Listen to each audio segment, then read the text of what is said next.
And then the owners of the capital, if you will, those that are the monitors, the board, and then finally those who are in the most control, the CEOs. And is there tension there? So you understand the context of the number of institutions and their structure, quite diverse again. This slide depicts for you the various sizes of the institutions by assets. And you can see that there are fewer larger credit unions, but those credit unions have more assets, more members.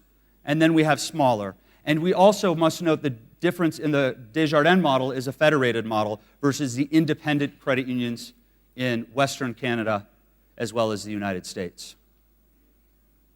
So what are some of the key survey findings that I'm going to share with you? I think first and foremost is this notion that as credit unions grow, their board sizes do as well. Typical range would be anywhere from 5 board members up to roughly 11 or 15, with 9 to 11 board members being very common. Qualitative findings would be credit unions with 5 board members have a very small concentration of power and can result in micromanagement. That is a qualitative finding. Another key finding is this notion of diversity. There's not enough women on boards in comparison to representing membership, or when you look at other organizations with boards, service-oriented organizations, it's closer to 44% women versus what we found in the study, closer to 22%. There was also an absence of youth, those that we would identify under the age of 35. Qualitatively, there were indications in the report how important experience is, and that is in part the reason for not having as many young adults on the boards. The notable exception was the Desjardins model, which had more women and more youth and more diversity overall in the boards. Of those surveyed, fewer offered term limits. Also, there was a bit of a mixed use of what we would call nominating committees, members of the board and/or membership that would get together to evaluate and nominate new candidates for the board or board renewal. In those that did have nomination committees, there was little member involvement outside of the board members themselves. Interestingly enough, many do stipulate minimum skills and qualifications. They'll offer some training, mostly outside training, but the hour requirements are frankly quite low. On average, we saw about 5 hours a year dedicated towards training. Some went up to 15, but the mass middle seemed to be 5 hours of training for board members around the issues. Consider that for a moment when you reflect on the complexities of what we've encountered in the last 5 years. Some common challenges that were identified. This whole notion of an AGM, I asked you, what would you consider a successful AGM to look like? As you can see, the representatives of the membership are very, very few at AGMs. Many would say, well, that doesn't matter. The reason one might suggest it does matter is in many cases, this is where the board of directors is elected. And in many cases, these board seats are running uncontested. And in some cases, e-voting is being used to stimulate and encourage more folks to vote. Those that were having successful AGMs found that they offered something that most of us would appreciate: free food, free drinks, prizes. And real successes were often found around education, around one of the cooperative values, offering education scholarships for members of the community. Drivers of change. If this is a member-owned cooperative, who's driving the change? One of the research findings was it tended to be the CEO. A noticeable difference here, again, is with the Desjardins group. It was coming more from the membership through the board or the members themselves. A bit of divergence from what we saw in the U.S. and in Western Canada. A little bit of a mixed result on whether members understand and recognize and appreciate the cooperative structure, values, and ideals. Around governance and performance findings, a couple of key items to note. Divergence use of something called the governance committee. Monitoring of the board itself. And those that did have the governance committee, you'll find that there was a divergent use of even board performance. Are we measuring our own performance as board members? It varied across the various jurisdictions that were sampled, as you can see before you. And then in terms of credit union success, there were a few common themes that emerged. Number one, successful ROA was seen as a key measurement. Number two, another key measurement was also either efficiency ratio or asset growth. The least likely to be used was membership growth. Consider that. So some of the research implications here are before you that come from this survey.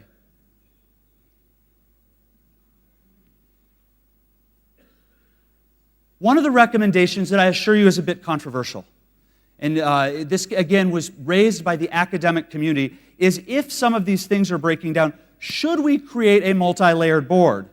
I know many of us who are CEOs saying, oh no. This was an interesting thought for discussion.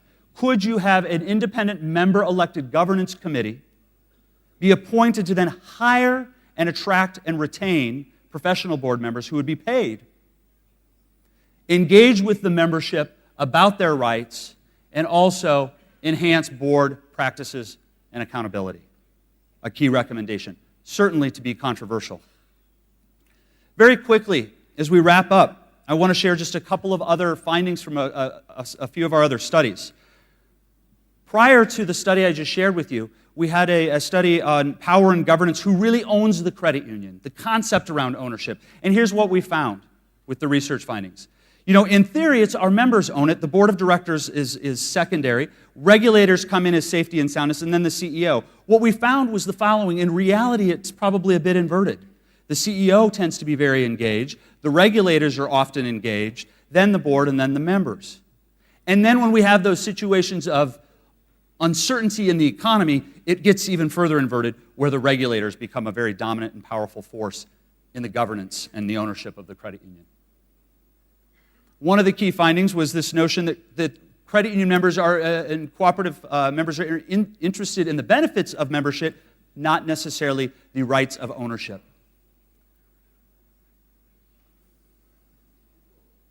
The other recommendations that came from this come back to that AGM, and how can you leverage that beyond just the legal requirement of a meeting, but make it an extravaganza, an event, and from some of those best practices, further engage membership to drive attendance. Ensure that transparency and opportunity to vote on big events, whether it's a merger or board members, is widely available, maybe beyond the AGM. A third study that we briefly looked at is this notion, who's really in charge? Is it the CEO or the board? And what's the most important for long-term success? Key findings here. Recognize the CEO. There is a rise of the CEO and the power structure of the financial cooperative. But that notion of having that trust in the CEO does not mean turn over all power to the CEO. Pay your CEOs well. Monitor their incentive status.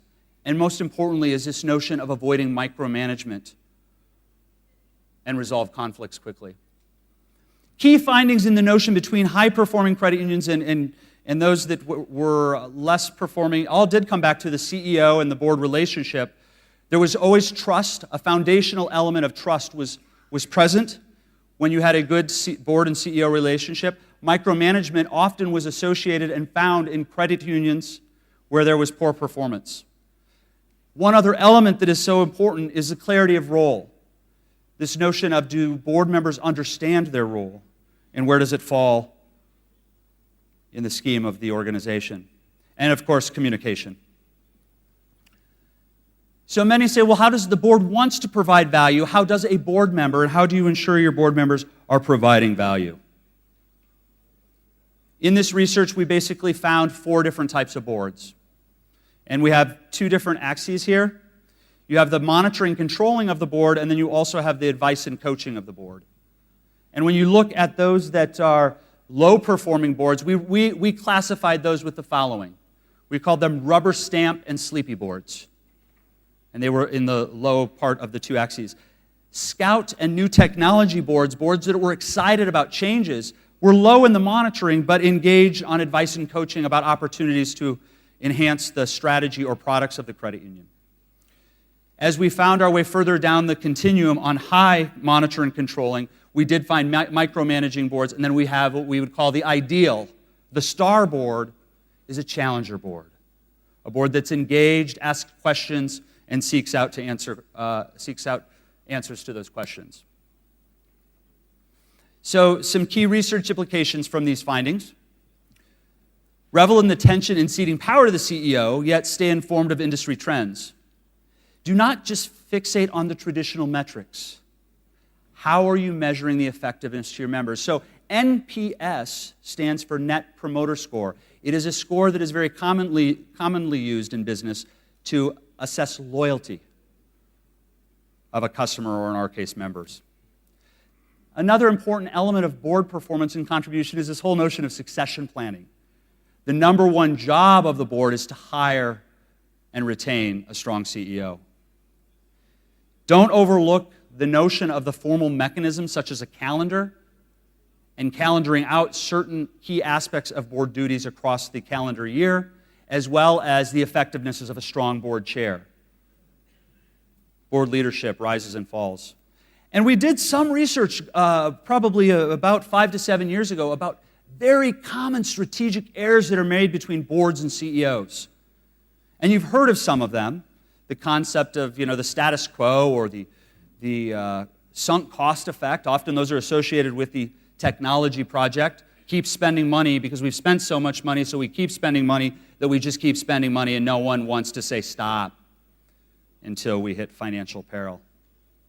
The most common strategic error, and I would submit to you, was present in the crisis, was a concept called herding. The notion of someone else is doing something, so we do it, and everyone starts doing it, and we start buying things that violate the laws of economics. Herding. So, which board activities correlate with good credit union performance? Yet one other research study. 250 pages. How are we doing? These several findings indicate what are some of the things credit unions, this was done by a Canadian researcher at the University of Toronto, who looked at the correlation between performance and governance. Here is how many credit unions stack up against, and this would generally be U.S. and some Western Canadian credit unions, stack up with the skills on public boards versus credit union boards. Slightly underperforming. When you look at the processes and sources used for governance, here again is a challenge. It tends to be done somewhat internally. Although most say they use nominating committees, that is absolutely opposite of what we found in the study we just released. And once again, oftentimes, it's happening with recommendations coming from inside board members versus skill sets and diversity outside that core network of board members. Turnover. Many CEOs and board chairs will feel that the turnover in the boardroom has been just about right. However, very few have board renewal practices in place. Only as you find yourself into the larger institutions does it become more common. So why is that? A point for discussion. So the credit union performance against peers across service areas, this is very interesting to me. If I asked most of you in the room, who's a better than average driver? I suppose many of you would say, well, me, of course. But that can't be true. If you look here at credit union boards, we seem to all think we're performing better customer service quality. We seem to think we're all better at member retention, and so on, and so on. This just can't be. This just can't be. So, I'll close with this. When you look at governance and you look at performance, and what is the most common practice which is correlated with a strong ROA? It's fairly simple. A strong CEO performance evaluation process was the number one indicator. It's been a pleasure to share these research findings with you. I hope you're able to digest all 250 pages in the last 20 minutes. I've enjoyed it. And certainly, please feel free to download and read the entire reports. And it has been a pleasure being with you here in your lovely, lovely country of Morocco. Thank you.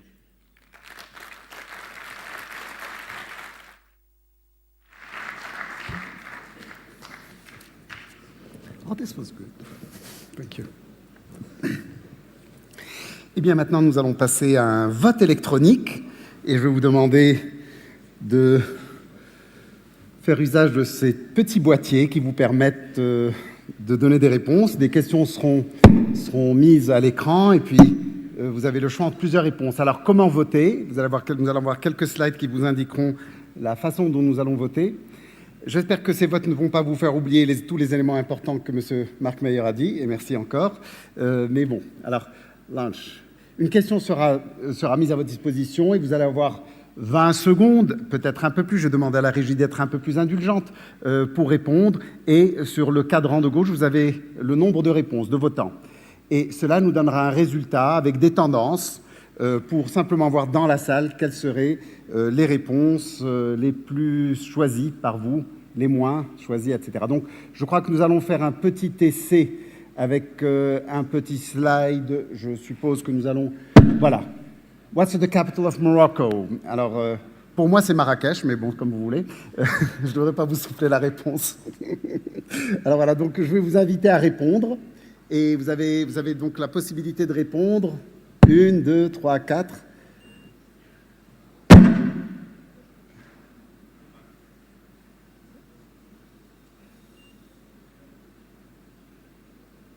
Est-ce que si on appuie 2 fois, notre voix compte pour 2 ou pas? Non, c'est rassurant. Alors 7, 6, 5, 4, 3. Et donc, display des résultats. Alors la vraie réponse, c'était Rabat. Alors voilà, donc maintenant nous allons passer à d'autres questions. Elles sont toutes en rapport avec la gouvernance. Et je vais vous laisser découvrir les questions.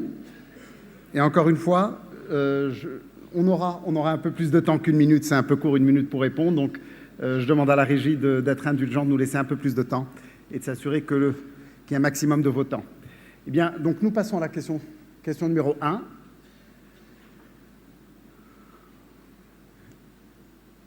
What would you recommend to ensure a higher participation level of cooperative members to the decision process, to allow the usage of remote electronic vote, email, internet-based votes, etc., to incentivize members to participate to general assemblies, events, conferences, expositions, receptions, food and drink.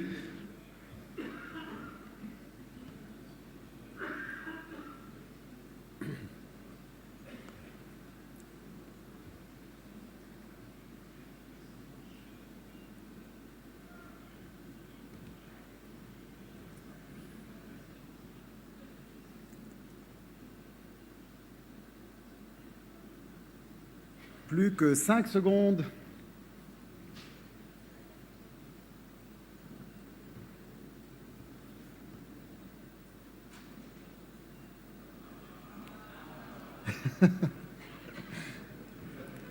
Les deux sont possibles, les deux sont possibles. Dans la réalité, on peut faire les deux. Alors voilà la tendance générale. L'un n'exclut pas l'autre. Alors, très bien. Deuxième question, s'il vous plaît. What, in your opinion, is the most important to a good level of democracy in our cooperative groups?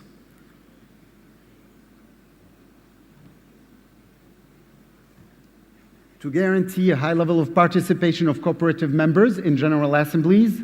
2, to organize a local level decentralized meetings of cooperative members and management. 3, to send the members regular and targeted information on the life of the bank. To support local initiatives through foundations, associations of members. And encourage scholarships.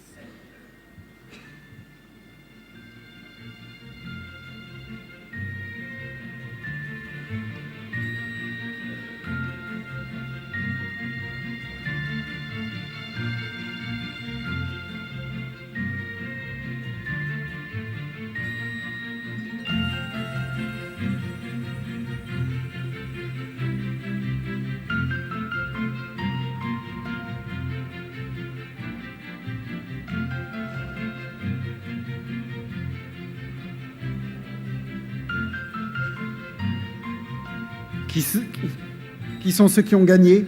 Les bonnes réponses. Encore une fois, toutes les réponses sont bonnes. Il n'y a pas de mauvaise ou bonne réponse. Mais